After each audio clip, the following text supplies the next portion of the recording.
പിന്നെ ഇവൻ്റെ വേറെ ഒരുപാട് കേസുകളുണ്ട്.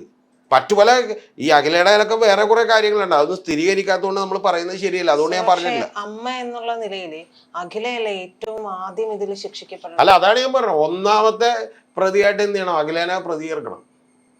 പിന്നെ നിയമത്തിൽ അതൊന്നും നടക്കുന്ന കാര്യമല്ല, ഒന്നാമത്തെ പ്രതി ഇവനാണ്. പക്ഷെ ഞാൻ പറഞ്ഞ 1, 2 പ്രതികൾ എന്ത് ചെയ്യണം? ശിക്ഷിക്കണത്. ഇതിൽ ഒരു വിധത്തിലുള്ള മനസാക്ഷി കുത്തും ആരും വിചാരിക്കേണ്ട കാര്യമില്ല.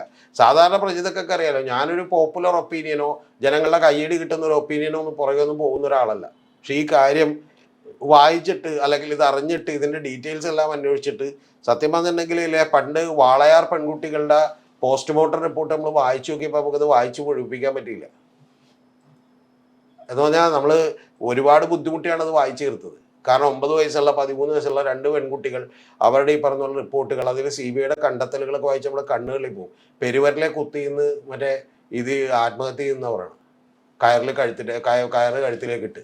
അപ്പം അതുപോലെയുള്ള അസംബന്ധങ്ങളൊക്കെ ഉണ്ട്. ഇനി ഇതിൽ നമ്മൾ എന്തൊക്കെ കേൾക്കാനിരിക്കുന്നു അറിയില്ല. ഇതിൽ കുറേ മനുഷ്യാവകാശ പ്രവർത്തകരും ബാക്കിയുള്ളവരും ഒക്കെ വന്ന് അവന് സൈക്കിക് ആയിരുന്നു, അവൻ മറ്റേ സൈക്കാട്രിക് ട്രീറ്റ്മെൻറ്റ് വേണമെന്നൊക്കെ പറയാം. അതൊക്കെ ശരി തന്നെ ആയിരിക്കും, ചിലപ്പോൾ മാനസികാസ്വസ്ഥങ്ങളൊക്കെ. പക്ഷെ ഞാനും പ്രജിയോട് ചോദിക്കട്ടെ, നമ്മളൊക്കെ മാനസികാസ്വസ്ഥമുള്ള നിരവധി ആളുകൾ കണ്ടിട്ടുണ്ട്. അവരാരെങ്കിലും കുഞ്ഞിന് ഇതുപോലെ ഇത്രയും പ്ലാൻഡ് ആയിട്ട് കൃത്യമായിട്ട് ഉപദ്രവിക്കും?